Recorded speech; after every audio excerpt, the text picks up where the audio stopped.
Alrighty, Doc here from North America. An emergency meeting. Wow. Emergency. What's the emergency? That markets have to be free? I don't know what could be the emergency. I mean, they can't just print money forever? Oh, what a bummer, huh? I guess that's the way it rolls. Good morning, good afternoon, and good evening. It's Doc from North America. Seeing the headlines, looking at the markets. We make coffee and be back soon. All right, Janos, make a cup for me. I've already had one or two. I have one. Then I was out in the field working, and now I was talking to my plants, keeping them happy. And so now, we're watching this. We heard before we went out there this morning about the emergency meeting. It's like, What's so emergency more than? I guess it's maybe she's going to do the same thing that Yellen and Mr. Powell did, a couple, like about 4 or 5 months ago, and go, oh, that inflation we keep on telling you for over a year now is transitory. Guess what? Not transitory. And so, May retail sales up 0.5%. Estimated was going to be 8%. So the economy is slowing. May retail sales month over month was down 0.3%. Estimation was going to be up 0.2. So stock markets are picking up their little head a little bit more. Let's see if we can open up something here that shows you the stock market and its action right there. So there's been serious discussion, I guess you could say, or speculation by funds and managers and analysts and so forth about, they're going to push hard, then they're going to pull back, and then they'll be very serious, and then they won't be serious about slamming the economy. It goes back and forth. It's got that flavor going on one way or the other. It's again they have to listen to their overlords, I guess you could say. It's kind of like a movie, the chairman of the Federal Reserve and most of those people now that are on committee that want to save the solar system. Hey guys, hello Robin, Metho 2000, and Jordan. So it's like they've got to save the solar system, and so they've got to destroy Earth on some level or another. The Davos crowd sees this, I guess, as a mission: save the solar system, destroy Earth, wreck humanity. And I guess that's what's going on there. So now the ECB is doing its emergency meeting. Let's take a look at that just for fun for a few seconds, unless someone wants to see something, and then we can go find it very quickly. But if you just want to take a quick peek with me, I just want to see. She's on the front page now.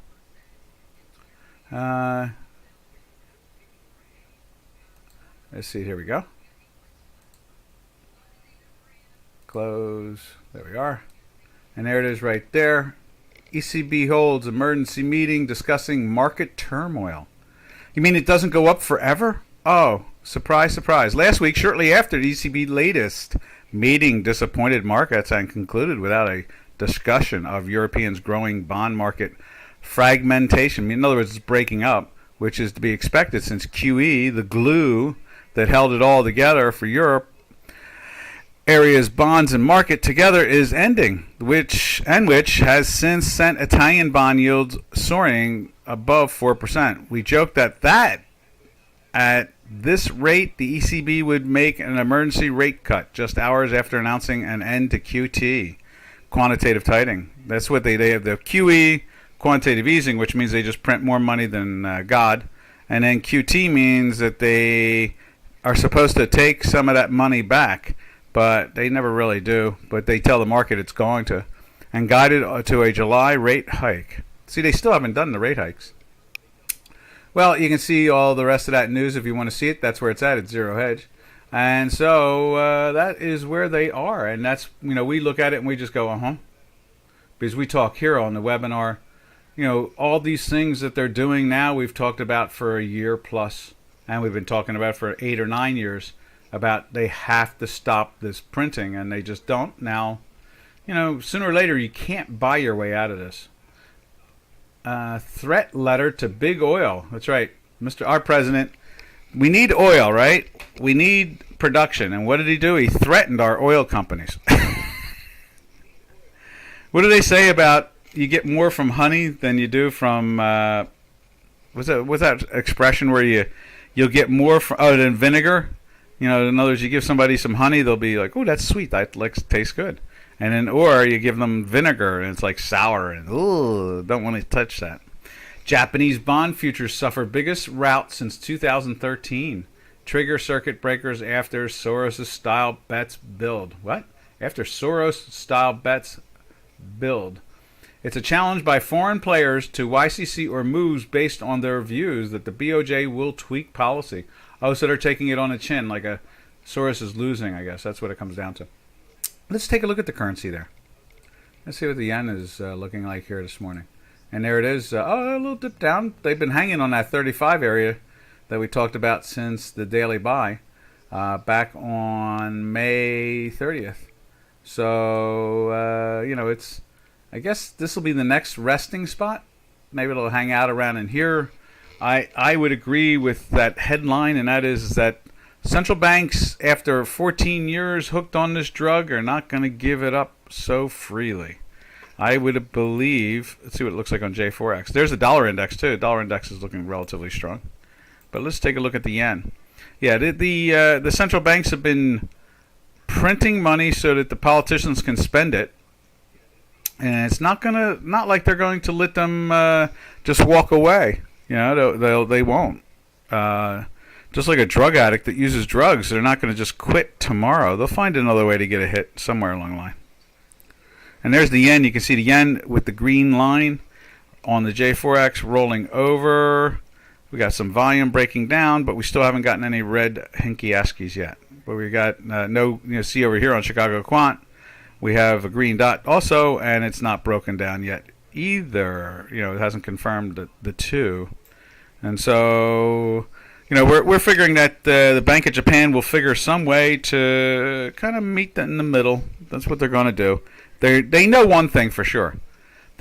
They're not going to be in power long if they just crush the markets, because change comes. That's what Davos and all this political or non-government agency type people do, is they're trying to keep the status quo. That's why the most wealthiest investors have made the most money out of the 14 years. The idea is to keep the status quo. In other words, is Lloyd's in London still an exchange for insurance? Yes. Is it bankrupt? Yes. Is Citibank still functioning as a major bank in the United States? Yes. Are they basically bankrupt? Yes. So in other words, stability has been the whole answer to the central banks and everything else. Italy problem. Yeah. Is that what it is? You think, Metho 2000? You think it's an Italy problem? The interest rates. Well, I guess, we've heard, we've talked about it here. Not only have we heard, but we've talked about it here that the, like Greece, has a couple hundred times more debt than their GDP, and Italy same way, and Japan the same way, and the United States not as much, but yes, in the same way. Nowhere's near it, just because of the numbers are sure enormous. Our GDP is in the 27,000, and our debt is like in the 80 or 90, whereas Japan's is like 250 times, not like 10 times or 8 times. It's 250, and Greece's is like 75 times. And Italy, I understand, is like 130 times. So when they look at the GDP and then they look at the amount of debt they have, that's how they get that ratio. All right, let's take a look at the dollar index on both J4X and the Chicago, the J4X and the Chicago Quant. Let's see, where is it at? Right there. And dollar is still looking kind of firm in here, just down a little bit. And as you can see, when we showed you the yen, it's showing a little life in it.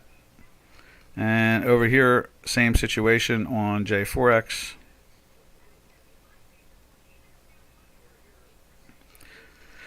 Right there.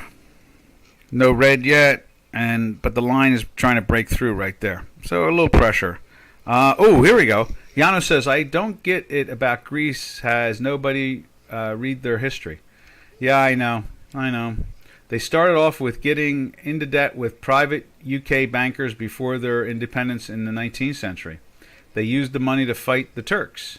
As they were losing, the Bank of England bailed out the debt due to the systematic risk and even gave the Greeks more money so that they win and they pay back later. Since then, the Greeks have just kept refinancing. Exactly. Yeah. And that's, in the end result, you know what the real answer is? Citizen politicians. That's, Janos, that's what it really comes down to. Like in the House of Representatives here in the United States, they should be in there for just 2 terms. 4 years, gone. As you say, history shows career politicians only make things worse. If they have to live under the laws and regulations that they pass, then they would not pass those things and force the public. But when you're like a little duke or earl or prince or princess and you're in the House of Representatives for 30 and 40 years, you don't care.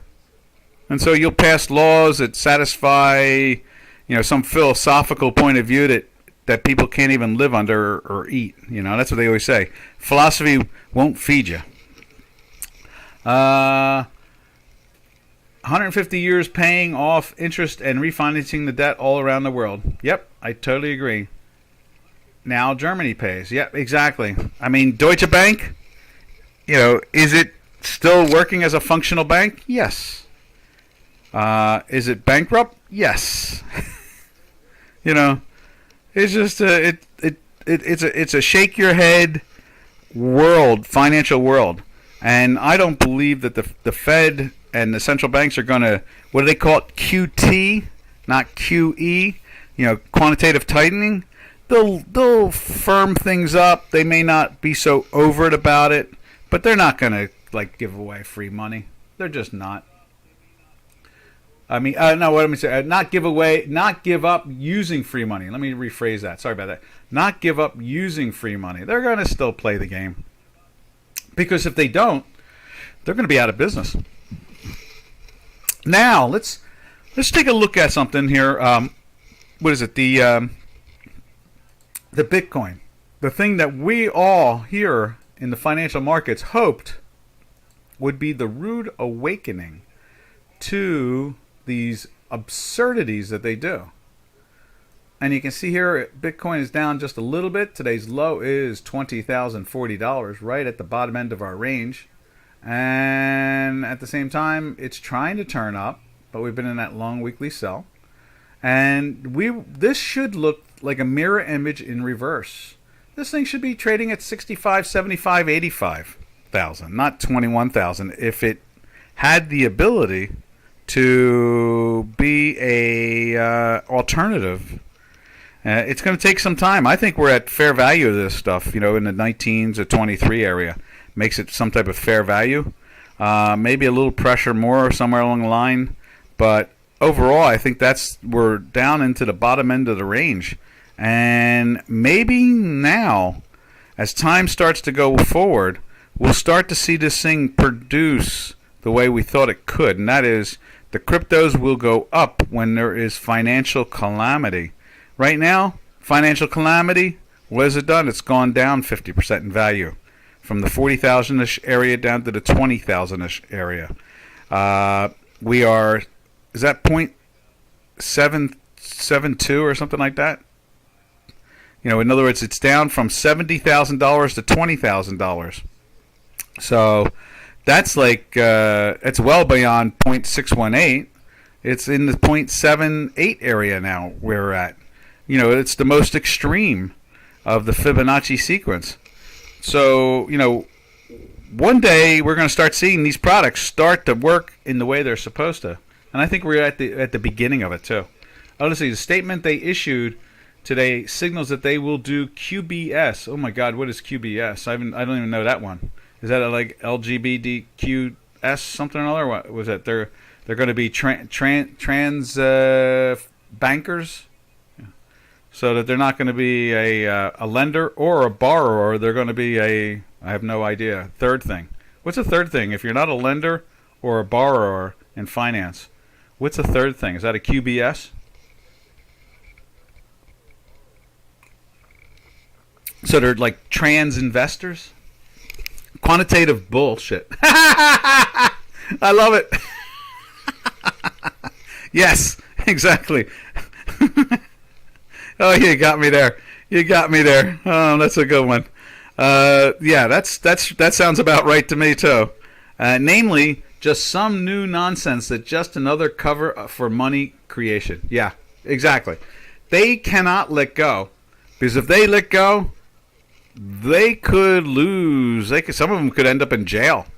They could. I mean, doesn't Christine Lagarde have an outstanding warrant in France or something like that? Aren't they trying to arrest her for something for like the last 6-7 years? I mean, that's why Hillary Clinton has so much strength in the Democrat Party. She's the same way. You know, they've broken so many rules that she was caught on tape, Hillary Clinton, in 2016, saying, "If I don't beat Trump, we all hang." No, she doesn't. But they did have one out there for her at one point, right? Right? But didn't she have to leave the country at one point, France, because she was going to be arrested? She will blame Draghi. Yeah, that might be the what was it? Meth 2000 said. Was it Meth? Meth 2000 said something about that. It's probably the Italy. So maybe it's Draghi. But Draghi knew that he is hiring her as a scapegoat. Yeah. Well, I remember she was under arrest and she left the country. I remember that. I don't remember the reason exactly, but she was, because she had to leave the country. I was amazed that when they made her European Central Bank chair, I was surprised that topic didn't come up. I was confused by that. But then when they control the media, I guess it doesn't really matter.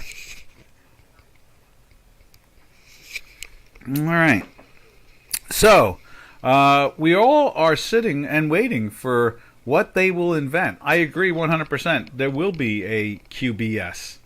And, you know, they will come up. Maybe S stands for scapegoat. Quantitative banking by scapegoat. Scapegoat. That's it. Maybe that's what QBS might be. They'll find some way. They will. I have no doubt. I'm not. I don't think the world's going to come to the end or anything like that. I just, you know, I think that the financial markets will, in the end, find ways to. I think what they're going to do is they're going to slow down. That's what I really think is going to happen, is that they're going to slow down all this creation of assets, you know, money by the central banks. I think they will fight to keep things steady. You know, I don't think that they're just going to close the door and put companies into bankruptcy. That's basically it. Adjust to that and trade. Exactly. What is it? The main catch is to quickly realize through all the smoke and nonsense, what are they doing? Exactly. This way, and I saw that too yesterday. There was serious talk about reading the way the central bank's new policies will be. One of the fund managers came out, a pretty respected guy, came out and said something like that. Now, we can see here the stocks are holding up. Let me go over to them again, and then we'll look at some more currency. You can see here the S&P 500 is up 41 points. You know, it's been moving up. The NQs, the Tech 100 is up 164 points, 65 points, and the Dow Jones Industrial Average is up 263 points. So you can see here they've been trying to find a way to inch their way up. Let's see. Let's do it over here on the S&P 500. You see that? It's just, you know, they have to do something. They're going to hold this game together. You know, I mean, we know it. We all know it. It's just a way. We'll just have to figure out what they're going to do, and then, you know, we can trade off of that. Hidden corporate bond purchases could occur. I heard, you know, basically through my bond connections, told me that, you know, was it junk bonds have gone from, in the last 6 months, have gone from 4% on average now, and that's like corporate bonds basically, to 8.5%. So they're up over 100% in yield. So yeah, that's probably, that's going to be it's going to be something like, what they're going to do. Here's one thing I know they're going to do. Instead of liquidating, they're going to roll them. So in other words, they won't add new ones, but what they will do is hold on to the old ones. So in other words, when a bond matures, they'll probably roll it into the next bond, and there won't be a lot of talk about it. They'll be kind of quiet about it, and that's probably that's what I believe. I've been believing that for a couple of years. I've been saying that when they talk about QT, quantitative tightening, I don't believe they're going to literally liquidate those bonds. I think what they're going to do is they're just going to roll them and not buy new ones. And then they might have the fantasy in their head that could be real. It could be real. They could think that they could grow out of this. The problem is that we have a socialist government right now. And without growth, that really, most of Europeans and most of the world understand socialist governments. There's not much growth, if there's any at all. I mean, look at the European Union. Second largest economy in the world, pretty much going nowhere. China, Japan, all of them, all socialist or communist governments. England trying to move away from that stuff. That's why there was no vote confidence on Boris. But, overall, you need growth to grow out of this. And obviously, socialist policies are not going to do it. So you don't get growth out of it. If there was growth in socialism, the Soviet Union would be here, and the United States would not. That's the answer to that one. So it's price. It's what do they say? It's the fact is in the pudding or something like that. All right. From there, what are we looking at? The S&Ps. Let's go over and look at the euros this morning. See how it's doing. There's the euro right there. You see it's been drifting down. It's trying to turn. You see a little green right here right now. Let's check it out over on Chicago Quant. If we can find it. There it is.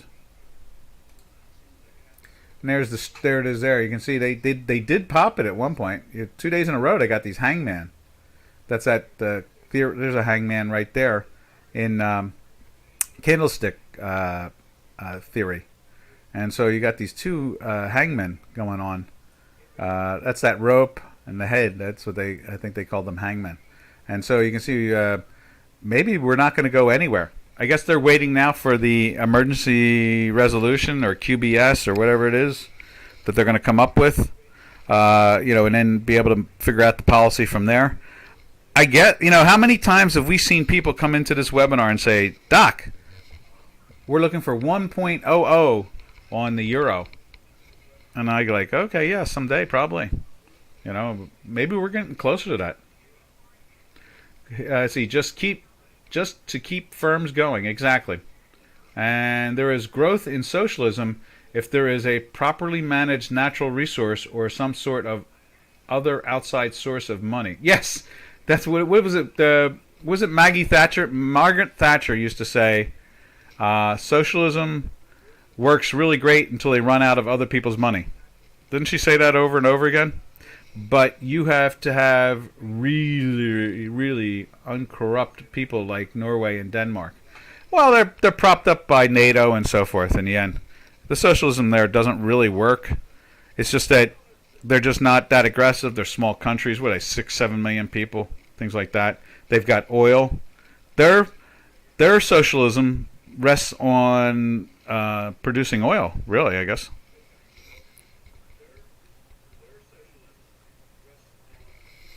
I guess that's the best way to look at it, I haven't seen any real socialist country. If socialism worked, then the United States wouldn't be here. It'd be gone by now. Because everybody, there's so many people screaming from the rooftop that they want it. They're into that Zoroastrianism thing, So, all right, from the euro, we'll take a look at cable. And there's cable.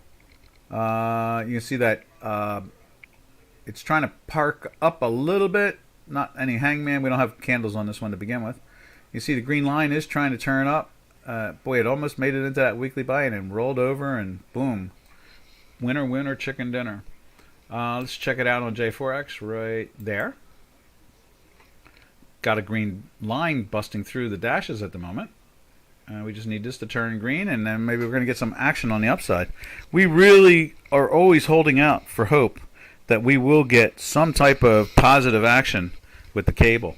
We find them to be a partner in capitalism on some level. Unfortunately, there isn't much capitalism on the planet. You know, the media is telling everybody day in. Can you imagine if the media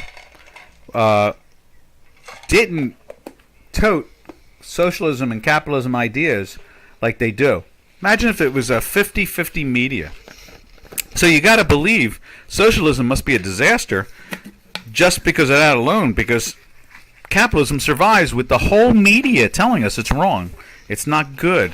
It's an evil thing, and we need other new systems, and we need to have a whole new era, and we have all that.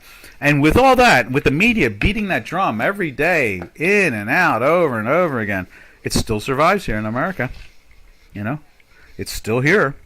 And so it just shows you how good capitalism is, because it can't be wiped out by the media. And the media controls the majority of the media on the planet. And it's not just the United States, it's everywhere. Socialism's, belly-hooed all the time. Policies from... there's this one newsletter I read, and it's a astrological one that talks about finance and astrology. And I always pay attention to those. I watch them from afar. I don't follow them because ever since QE, they don't seem to function right. So, but I still pay attention to them. And I count how many times they mention Biden's name. It's like almost some weeks they go by, they don't never mention it. Sometimes they mention it once. When Trump was in office, professing capitalism and growth and all that stuff, he was in there 4 or 5 times in the newsletter. They were writing about him, saying how bad he is, how evil he is, over and over again, So you have to believe that if there was a fair media across the planet, we wouldn't even know about socialism. They'd think of it as like the Aztecs or something like that, some bygone era. Let's look at the indices. Okay. Let's see. Let's take a look at right there. We left cable. We'll be going to the Turkish lira after that. But first, there's the Tech 100. You see that right there? It's trying to perk up. The work shows it's trying to perk up. The weekly is so buried. It's been in that weekly now since April 22nd. So you can see the Tech 100 is trying to lift, and that's Apple and Google and all that stuff, Then the S&P 500, same situation. It's trying to lift. It's still in the sell. Went into a buy for 1 week and rolled right back over again. And then the Dow Jones Industrial Average. Same situation. Pressure's on, and it's trying to lift them off. Oh, what did I just bring up? I just brought this up. Maybe if I can grab a... We have to move that back down again. Format 3. And put it to 2 again. There we go. And I would say that, what we're seeing here is the... each one of them has a red and green dot. So they're starting to show some signs of possibly a bottom or a change. See what happened here at the top. Goes down. Sometimes, like again here, a top and went down.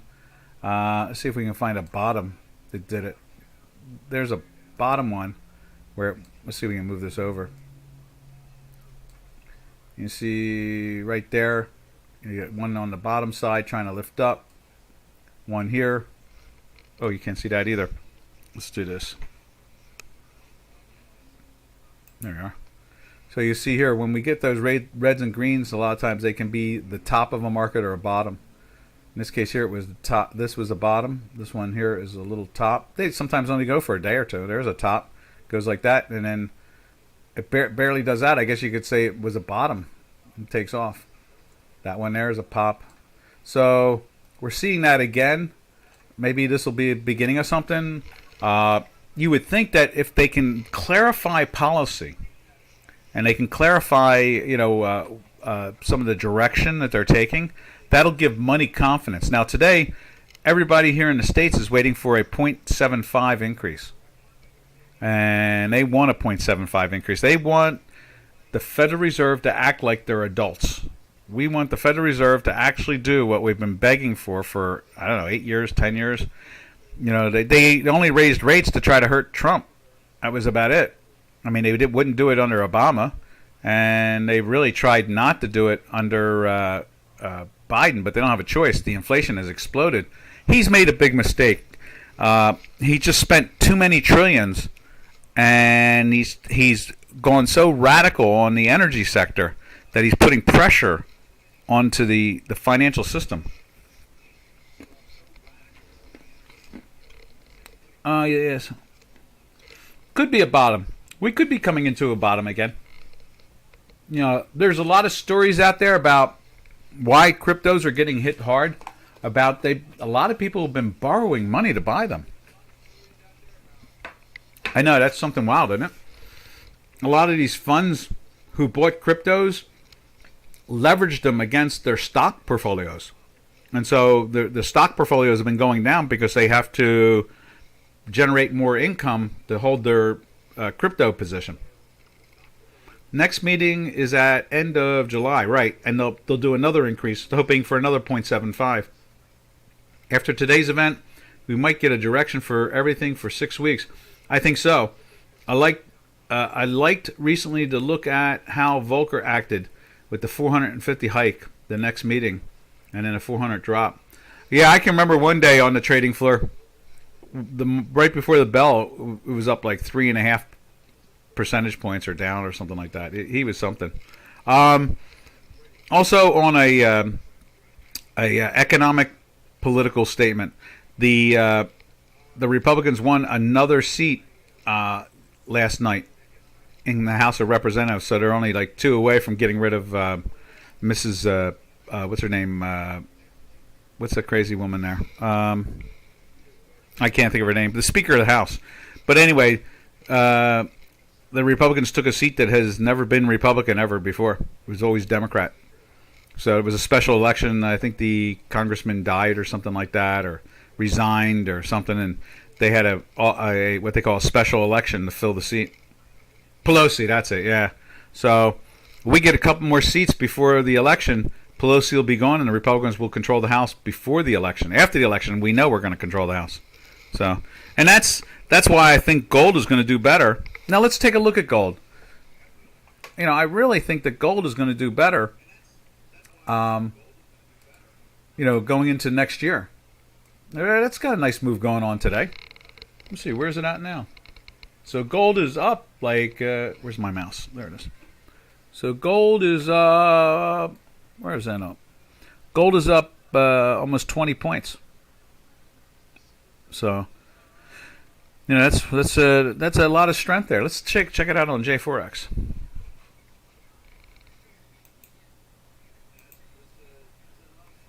Right there.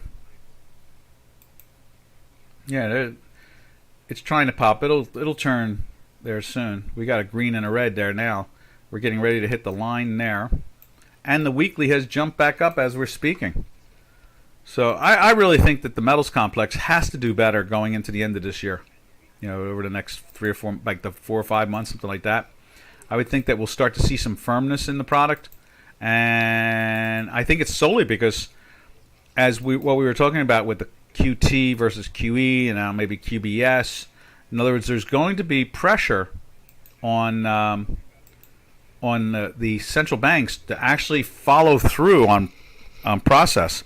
And they may also start challenging them more, saying, you know, why are you selling gold all the time? You know, why are you hurting the gold market? We know why they do it. Fund managers are more stable when gold is down.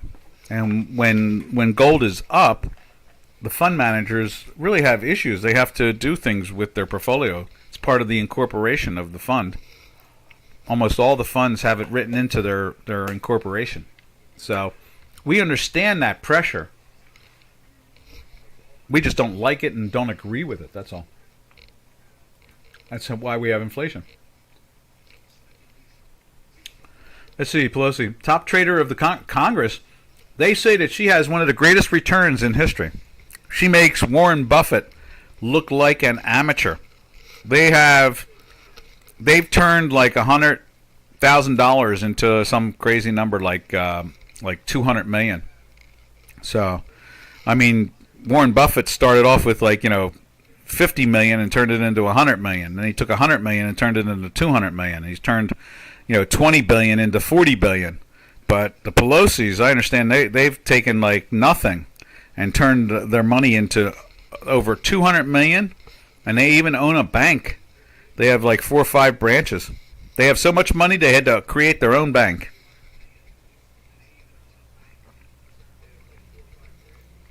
Yeah. There's a few of those in Congress that have that great ability to just, do that stuff. Yeah, but you know what? It was options. They were in and out of that. They were. They do a lot of option trading, and they bought when the stock went down to 50 or 40, 47 or something, 47 I think it was. They bought the calls in it, naked long calls, and they sold them out like at 157 or something like that. They made $500,000 on it or something like that with a $30,000 investment. That's why we need to get rid of career politicians. Just amateurs. I want amateurs in there. They can't do any worse. Let's put it that way. All right, let's check out the Turkish lira. I want to see what they're doing there. I mean, unfortunately, the president, former prime minister, is doing some things that have gotten things kind of upside downish. Where are you, Turkish lira? There it is.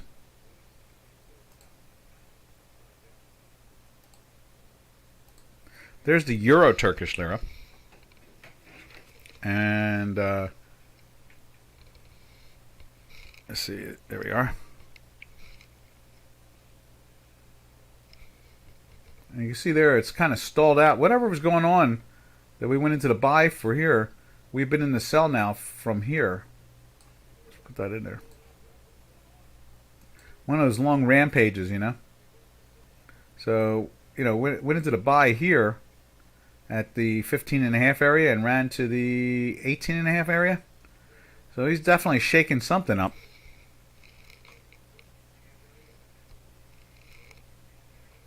Not sure exactly what he's been doing. I know there's talk of invading Syria. What other things I've seen him, what they say that he's doing? He's trying to do a couple different things. Been trying to put some pressure on many different directions. But one of them is the Syria thing, I think. I think that's probably one. The Russian thing also. Oh, I know it is. Not letting Finland and Sweden into NATO or something like that. I guess he's putting some pressure on a lot of people.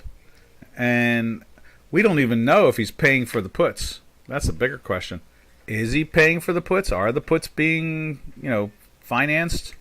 Are they not? You know what I mean? That's a big question too. We've been wondering about that for a while. They promised all those investors that they would have puts. All right, from there we go over to the Canadian. Boy, that thing has been very firm. What a wild, strong bounce. Went into the buy and it's just pushing and pushing. Now we're flirting with the weekly buy too. So it's not like 1-2 days and roll over. This is, I don't know what Trudeau's doing. This is could be just interest rate differential. Money could be just saying, we know that the rates have to go up in the States and we'd rather own U.S. government bonds than own, Canadian bonds. It could be just as simple as that. Most of the time it is like that. Let's just check out the Turkish lira on the dollar side right there. Just a mad rampage there, trading in the 17 change. 18 was what flipped it over, remember?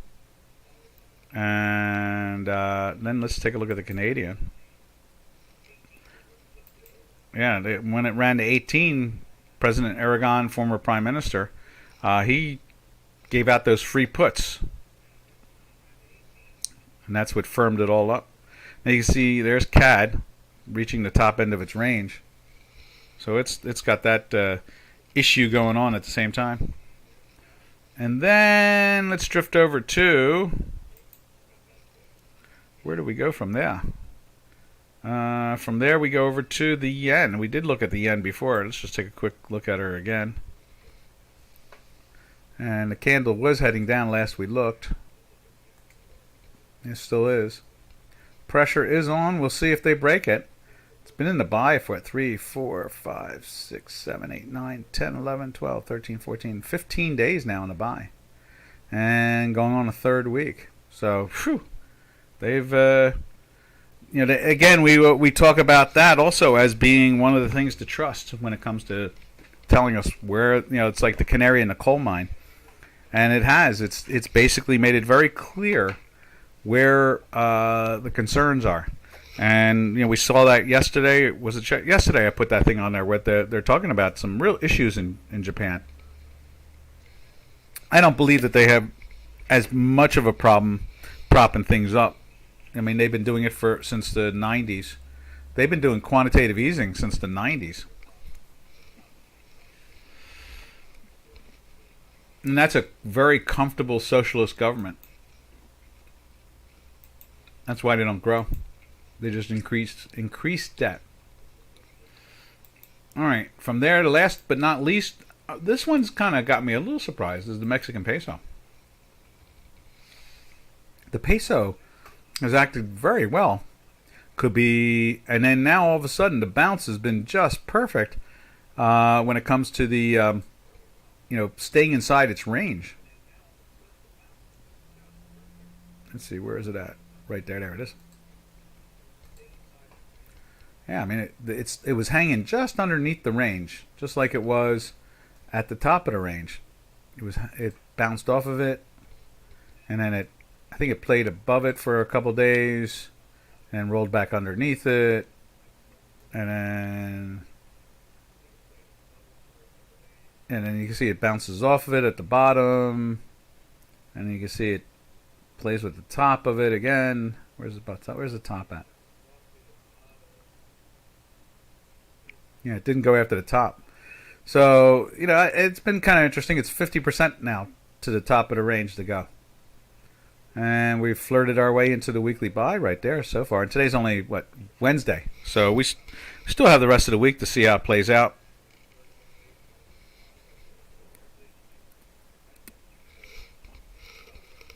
Yeah, I mean, that's what it really comes down to. All right. From there, that finishes up our currency. If anybody want to see anything particular, we can take a look. Let's take a look at silver. Oh, I know what it is. We looked at the gold. We didn't see the South African rand. Let's see where the South African rand is. I bet it's going down against the dollar.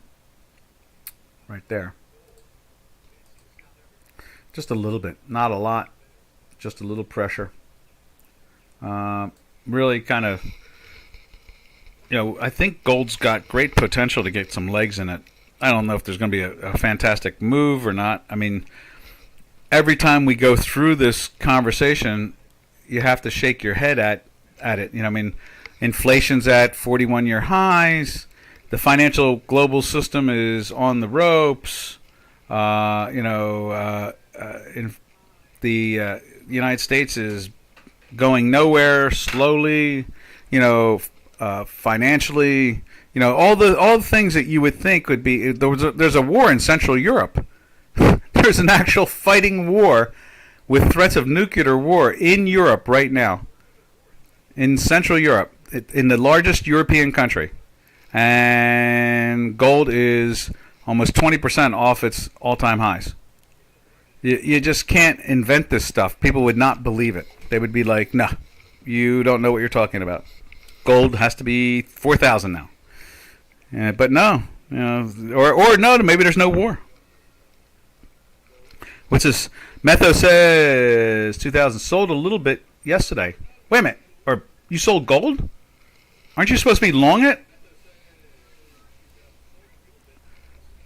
Ah, don't do that. Sell some calls against it.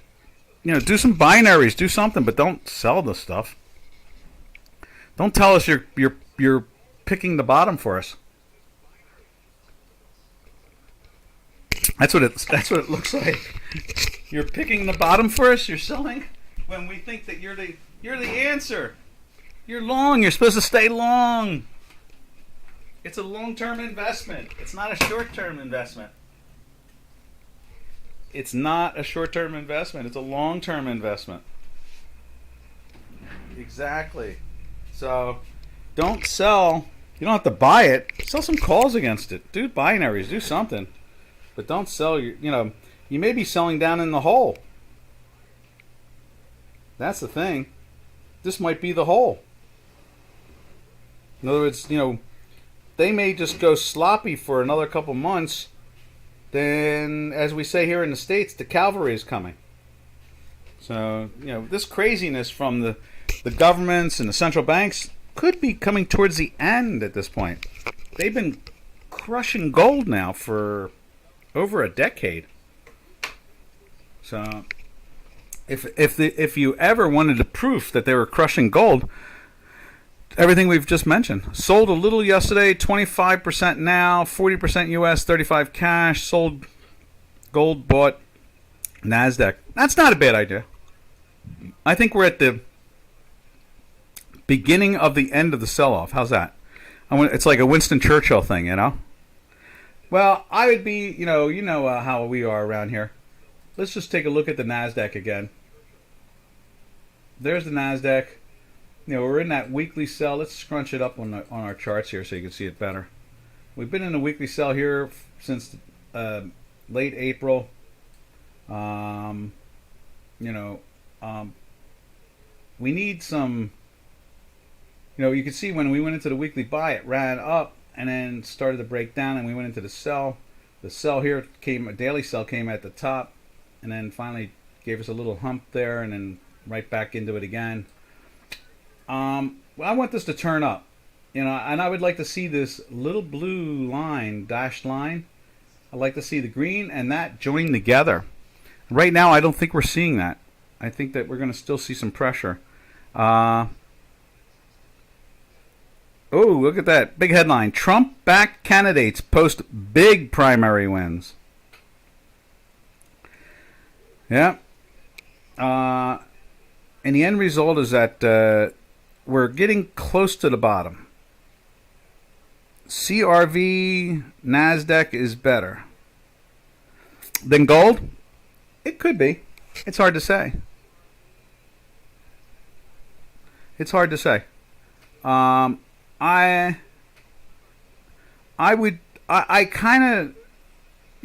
of have that feeling that in the end result is that the markets are going to be sloppy sideways, and it's just a matter of time before they figure it all out. But there's no reason to think that there's going to be any real buying.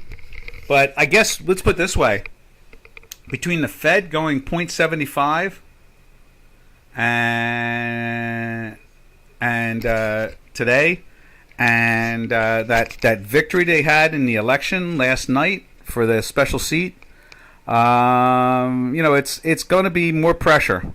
There's no doubt about it. There's going to be more pressure for the positiveness side of our markets. 200 weeks. The 200 moving average, yeah. What'd it do? Go down and meet it? Here, let me put one on our chart and see what it looks like with our math.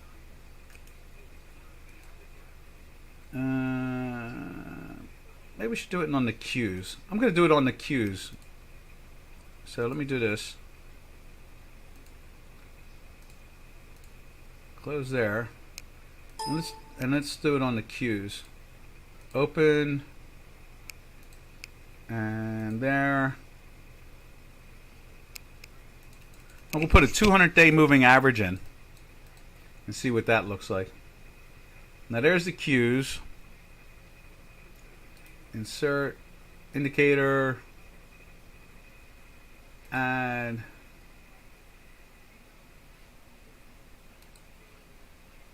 there it is, 200-day moving average. Moving average, momentum, there it is. We're just going to go with a one line. So we're going to go, okay. and inputs, and we're going to call it 200. There we are.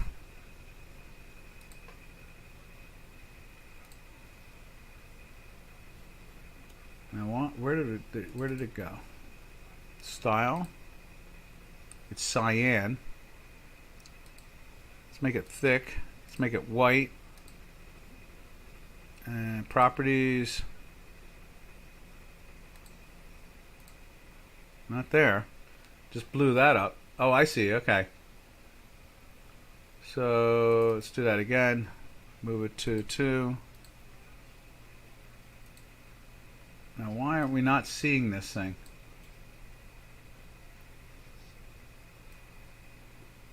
Oh, okay, there it is. See the white? There's a 200-day moving average right there. That's back to January.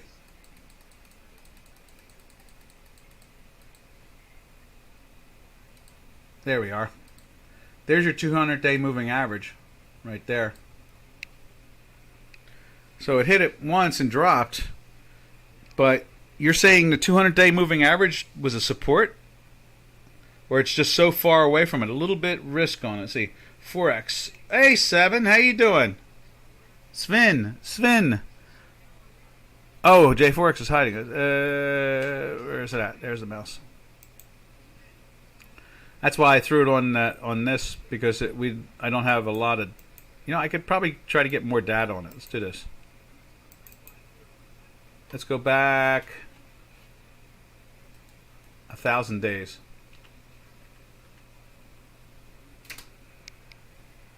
There we go. That's 1,000 days. Sven, let's see. Window is hiding the charts. Let's see. Metho says you need the week chart. Ah! Is it a 200-day moving average on the weekly chart? Is that what it is? Okay. Let's put it on that. Format on the weekly. And let's put it... let's change the color of it too so we can identify it. Let's make it like red or something like that down there. There's nothing red. So we'll go with the color. Or yellow. No, we have yellow down there, but let's go with red. And then let's put it... Properties. Let's see, so it would be 3. Right there. Whoa! Just saw it disappear. Let's try that again. And I guess I got to put more time into it also. Let's do that for the weekly. Yeah, I've only have 700 and some odd days. So let's go back like 1,500. There it is. See it? Oh, wait. You know what? There's no price to it. That's what it comes down to. Let's do this. Let's put it up on 1. There it is there. Okay, so that's the weekly.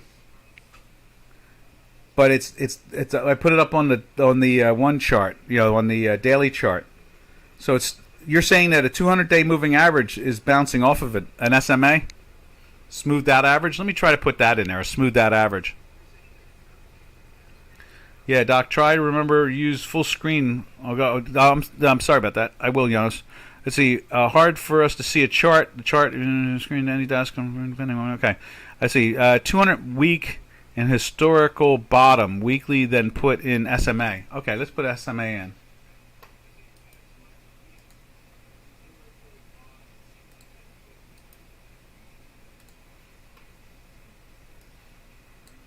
Alright, so we'll get rid of that one. Remove.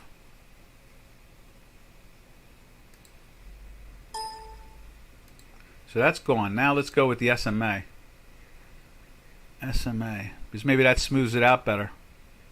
Swing, stochastic. I've seen SMA on a lot of things. We'll try to do also, we can put it up on J4X. If we can't find it here. I've seen SMA. ADX, advanced. dead. Let's see what this does. And we're going to put it on 2. I'm going to put it on 1. We're going to call it a style, make it red.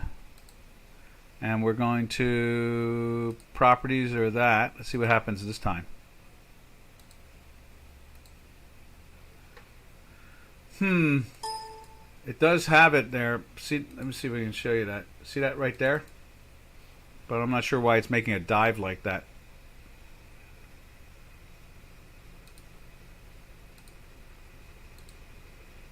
Why is it making a dive like that? One thing's for sure. You're right about that. That's the 200-day moving average.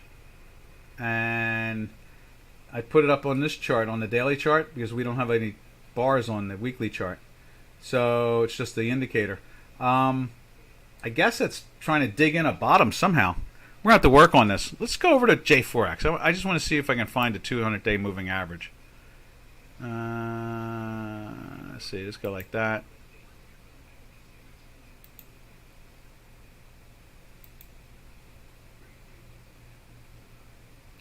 Moving average. Is that under momentum maybe? No. Pattern recognition, price transformation, statistic, Thomas. We'll have to hunt this out. We're kind of running out of time too at the same time. It's only a minute and a half before the markets open in the United States. Well, that's a good thing to look at. You know, the 200-day moving average, we'll try to take a better look at it. 200-day weeks moving average is my bottom line. That makes sense. I mean, money managers follow that stuff. They love this 200-day moving average and the 50-day moving average. Same thing with like spiders, you know, the S&P 500 and so forth. That makes total sense there. I understand that part. All right, this is Doc from North America. We will catch you on Thursday. Everybody have a safe and smart trading day. Happy trails to you until we meet again. Happy trails to you, to all our trading friends. What's this, Metho? 10800. Oh, is that where it's at? Okay. And where are we at now on the product? We are at 11.4. Oh yeah, so it's right in the neighborhood. It's right in the neighborhood. Happy trails to all. Later, traders.